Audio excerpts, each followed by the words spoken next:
Although the 1950s brought prosperity to many Americans, not all segments of the population were able to enjoy this prosperity.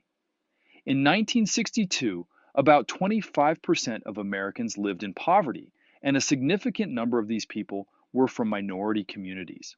The progress of technology in agriculture has caused a reduction in the demand for farm labor, leading to unemployment for numerous farm workers.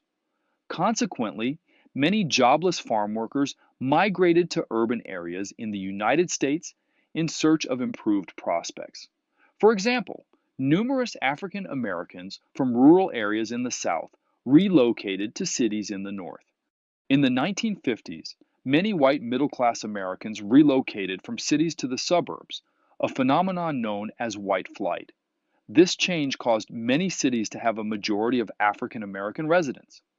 The departure of businesses and jobs due to white flight had negative impacts on the cities. When businesses left, cities lost important tax money, which caused a decrease in public services like schools and public transportation. The decay greatly affected the urban poor, as they ended up in neighborhoods that were getting worse. Urban areas had a high incidence of poverty, with a significant number of individuals living below the poverty line. The problem of poverty in American cities became more known after Michael Harrington published his book in 1962. The book, titled The Other America: Poverty in the United States, brought attention to this issue.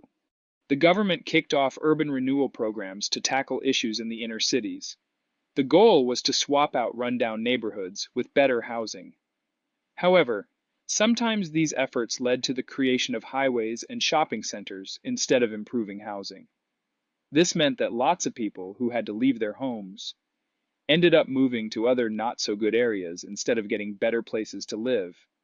This kept the cycle of poverty going in urban areas. During World War II, the United States experienced a lack of workers to gather crops. To address this issue, the government permitted braceros, who were hired workers, to come from Mexico and assist on American farms throughout the war. Following the conclusion of the war, numerous braceros chose to stay in the United States without legal authorization in pursuit of improved economic prospects. As a result, there was a rise in unauthorized immigration from Mexico, as numerous Mexicans crossed the border in pursuit of employment opportunities. Mexican Americans, even though they were citizens, faced prejudice and discrimination. Mexican American veterans who had fought for their country also experienced discrimination and unequal treatment upon their return. Mexican American groups such as the American GI Forum and the Unity League of California were established to address these unfairnesses.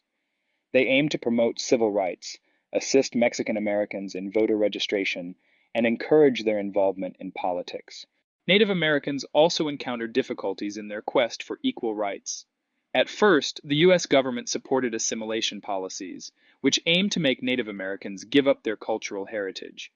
In 1934, the Indian Reorganization Act changed its focus to giving Native Americans more independence and authority over their own matters. Following World War II, the government reduced its assistance to Native Americans, resulting in non-tribal individuals encroaching on their lands for mining and development purposes. In 1953, the federal government implemented a termination policy with the goal of relinquishing its obligations towards Native American tribes. As a result of this policy, there was less financial support, the reservation system came to an end, and tribal lands were distributed among individual Native Americans.